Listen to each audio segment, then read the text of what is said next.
Welcome to How to Give an Injection for Alameda County's Pod Operations Vaccination Training. As a trained medical worker in a Point of Dispensing operations team, you'll be responsible for administering vaccines during a public health emergency. Your role may be the central operation in such an emergency. This video will help you quickly review vaccination preparation and administering techniques. Part 1. Overview.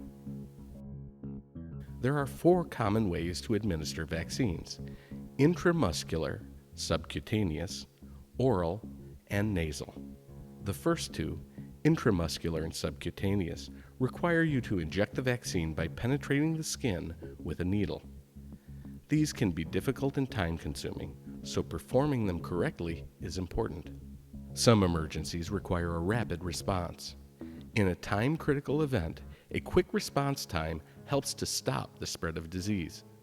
The faster you can inject people, the more lives can be saved. This is the #1 rule of pod operation. Speed is just as important as the injection process. Speed saves lives. But safety is also a consideration. First, work safely, and second, work efficiently. If you do, you'll be performing at an appropriate speed. Never rush. Oral and nasal vaccine administering is much easier and typically much faster. When you arrive at your vaccination station, you'll already have registered, been briefed, trained, and received vaccine yourself. The first thing you should do is make sure you know the vaccination station and your supplies. Alameda County has a basic model that's used for every vaccination station. Your station will probably already be set up when you arrive. But if it isn't, setup is quick and easy by following the setup book. For more information on vaccination station setup, see the video in this series explaining it in detail. Using this standard vaccination station design should become second nature to you. Note, sharps containers are placed to minimize the time that used needles are in the open. There are 2 layers of sterile cloths on the table. If you soil the top one, you can switch it without pulling up the entire bottom tablecloth. Be familiar with your personal protective equipment, or PPE. Depending on the emergency, you may need to wear gloves, a surgical mask, fitted N95 mask, gown, or other type of equipment. If gloves are a part of your PPE, they should be changed between each vaccination. Remember not to touch your face with your hands. And if latex gloves are used, make sure the public is aware the vaccination site is not a latex-free zone. If you don't have gloves, always wash your hands with soap and water or an alcohol-based gel between each vaccination. Pathogens can be transmitted from an infectious person to a susceptible non-immune person through contaminated equipment or medications. If it's a contagious event, instruct clients to cover their coughs. If necessary, clients should wear a mask. Make sure you keep track of your supplies. Vaccines are temperature controlled and will come from refrigerated storage. When they arrive at your station, they should be kept in a cooler if not used immediately. In general, handle all vaccines and supplies in a manner that prevents microbial contamination.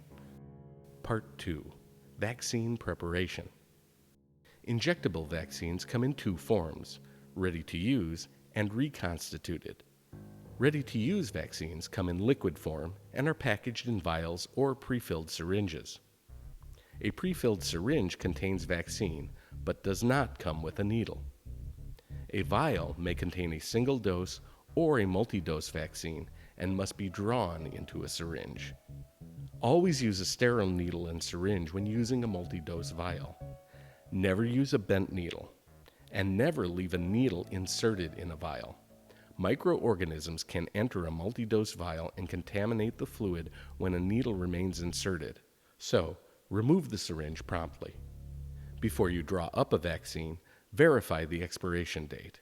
Dates can be written different ways: day first, month first, or just month and year. The year will always be the final number.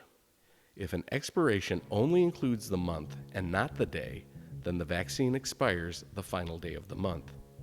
Never draw a vaccine from a vial if the vial is uncapped or has a wet label. Set that particular vial aside and select another vial, but do not throw away the vaccine vial. After the dispensing session is complete, you'll be asked to account for every dose and every vial through the inventory management system. Step 1. Prepare to draw the vaccine.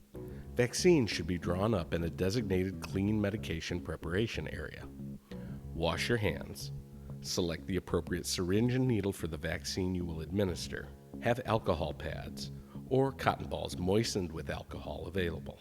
When drawing up the ready-to-use vaccine, remove the vial cap and wipe the rubber stopper off with an alcohol pad. Hold the vial on a flat surface, pushing the needle straight into the center of the rubber stopper. When using a single-dose vial, draw up the entire vaccine into the syringe. For a multi-dose vial, carefully measure the full single dose out of the vial. Always check the syringe and the vial to ensure that you have drawn the appropriate dosage. Carefully remove the needle from the vial, recap the needle, place the syringe on a labeled tray or clearly mark the syringe.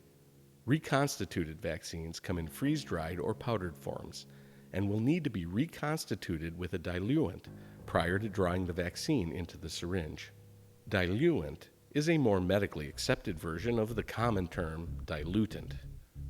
Vaccine manufacturers provide a specific diluent for each vaccine. Caution: the vaccine will become unusable if a diluent is switched or substituted with saline or sterile water. To begin the reconstitution process, you'll need to draw the diluent. Remove the diluent vial cap and wipe the rubber stopper off with an alcohol pad. Hold the vial on a flat surface, pushing the needle straight into the center of the rubber stopper. Withdraw the diluent into the syringe by gently pulling up on the plunger. Once the diluent is drawn, you'll inject it into the vial containing freeze-dried vaccine in the form of pellets or powder. Remove the vial cap and wipe the rubber stopper off with an alcohol pad. Hold the vial on a flat surface, pushing the needle straight into the center of the rubber stopper. Push down on the syringe plunger, injecting diluent into the vaccine vial. Begin mixing the vaccine with the diluent by agitating the vial. When properly mixed, the liquid will have a consistent appearance throughout, and there should not be any sign of particulate matter. Now load the syringe just as we did with the ready-to-use vaccine. Just to review, when using a single-dose vial, draw up the entire vaccine into the syringe. For a multi-dose vial, carefully measure the single dose out of the vial. Always check the syringe and vial to ensure you've drawn the appropriate dosage. Carefully remove the needle from the vial. Recap the needle, placing the syringe on a labeled tray, or clearly mark the syringe. Note, once vaccines are reconstituted, they must be kept refrigerated according to cold chain requirements. For specifics on cold chain requirements, check packaging. Part 3. Needle selection and injection. Selecting the proper needle size is dependent on the injection site and the age and body mass of the client. A scale should be available within the vaccination dispensing area to assist you in proper needle selection. There are two types of vaccination injections: subcutaneous, or SC, and intramuscular, or IM. The best protection in a public health emergency response is to assure proper technique and route in vaccine dispensing. Giving vaccines the right way gives the best protection against disease. In a subcutaneous injection, the vaccine is injected into the fatty tissue just under the skin. When administering this type of vaccine, you'll need a 23 to 25 gauge needle, which is 5/8 inches in length for all age groups. It's always the same needle length, but the shots will be given in different locations on the body. For infants under the age of 1, a good place to give the subcutaneous injection is the fatty tissue over the vastus lateralis muscle. That's the large muscle on the front of the thigh. For children over the age of 1, adolescents and adults, either the fatty tissue of the upper outer arm over the tricep or the vastus lateralis can be used as injection sites. When administering an injection, first select the injection site. Then use this little trick from the Oakland Fire Department. Take an adhesive bandage and stick half of it to the skin so that it will cover the injection site when fully applied. This clearly marks the injection site and avoids any risk of sterilizing the spot and then missing it when you turn back to give the injection. Now for a subcutaneous injection. Begin by cleaning the injection site. Place an alcohol pad at the center of the injection site and wipe in a spiral movement, moving away from the center. Allow the alcohol to dry for several seconds before administering the vaccine. Alcohol can sting if it gets into an injection. Throw away used alcohol pads in a medical waste container. Then, with the thumb and forefinger of your non-dominant hand, pinch up the fatty tissue of the injection site. With your dominant hand, insert the needle at a 45-degree angle to the skin. Insert the entire needle. Push down on the plunger and inject all of the syringe contents. Do not aspirate. Remove the needle gently, in a smooth motion and at the same angle from the injection site. If you notice bleeding, you may apply light pressure for several seconds with gauze or a dry cotton ball before covering with the adhesive bandage. Once you've removed the needle from the injection site, place the uncapped needle and used syringe directly into a sharps container. Do not recap the needle.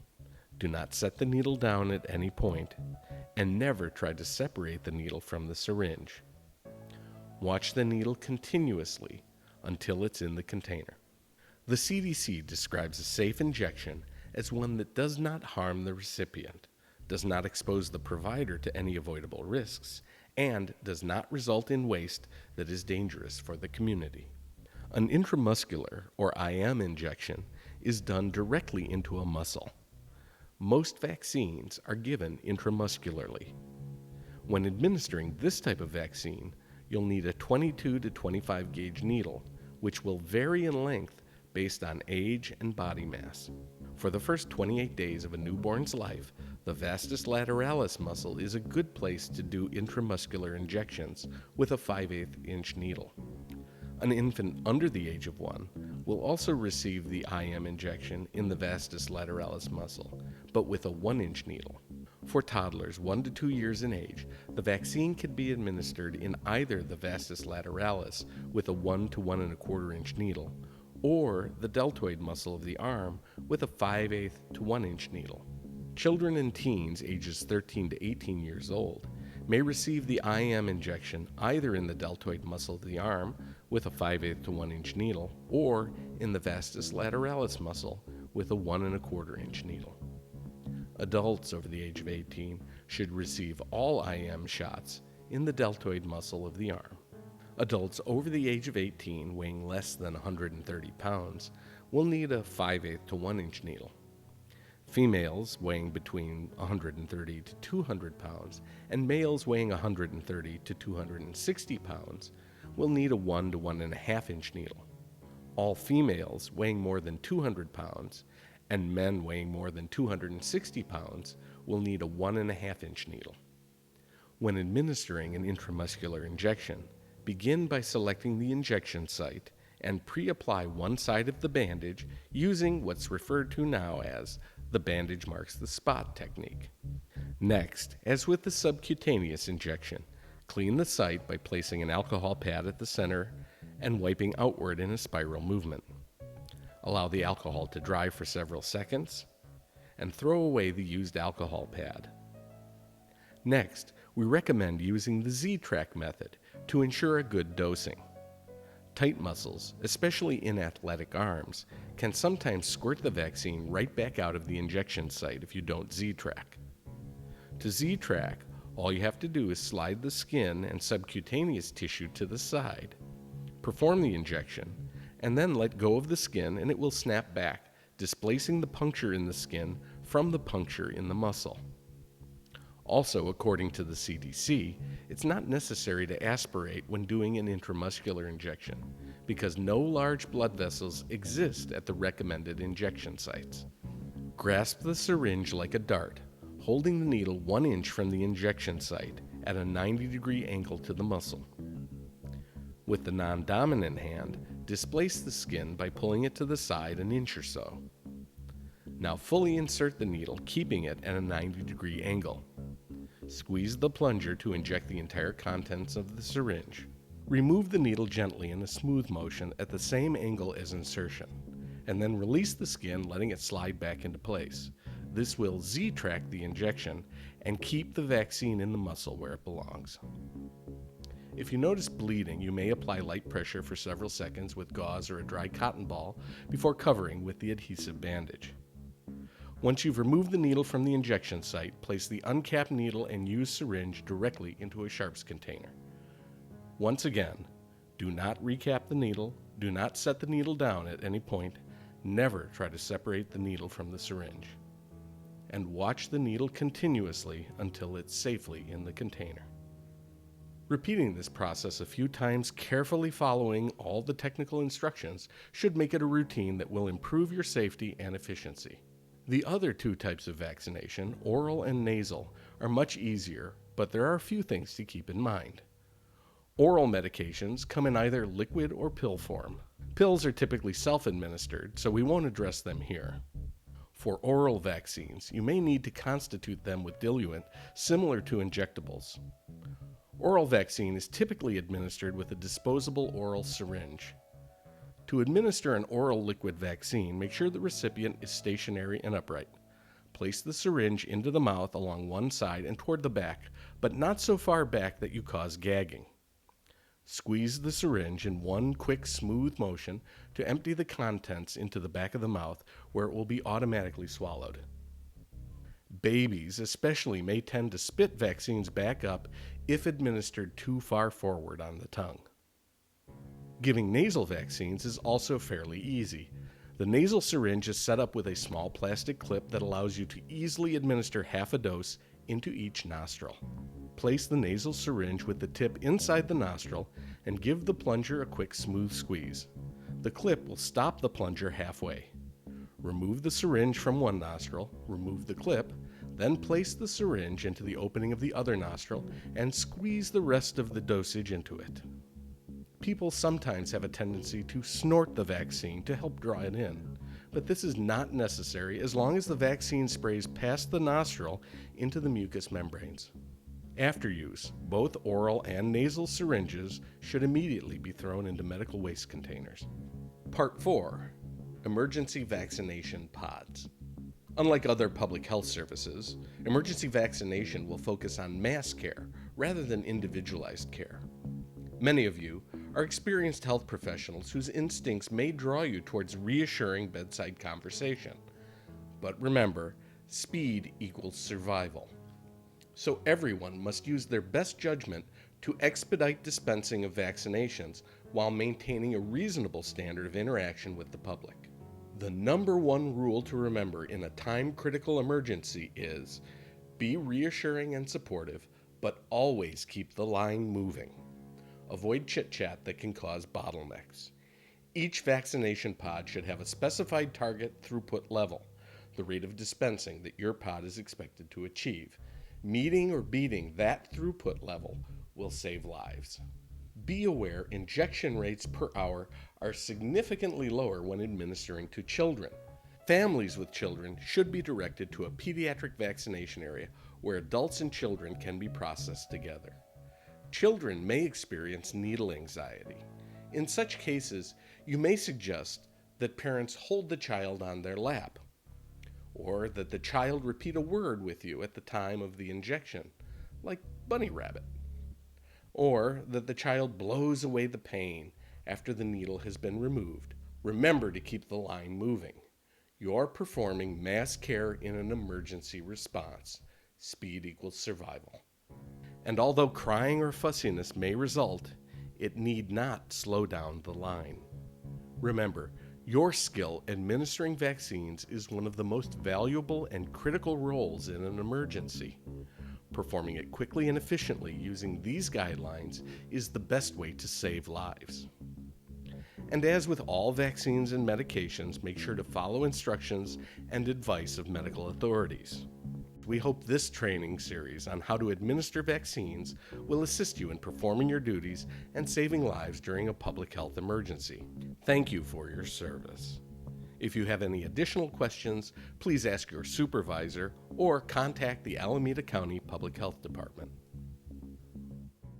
This POD video training series is brought to you by the Alameda County Public Health Department, Office of Public Health Emergency Preparedness, in collaboration with Applied Creative Training, Inc.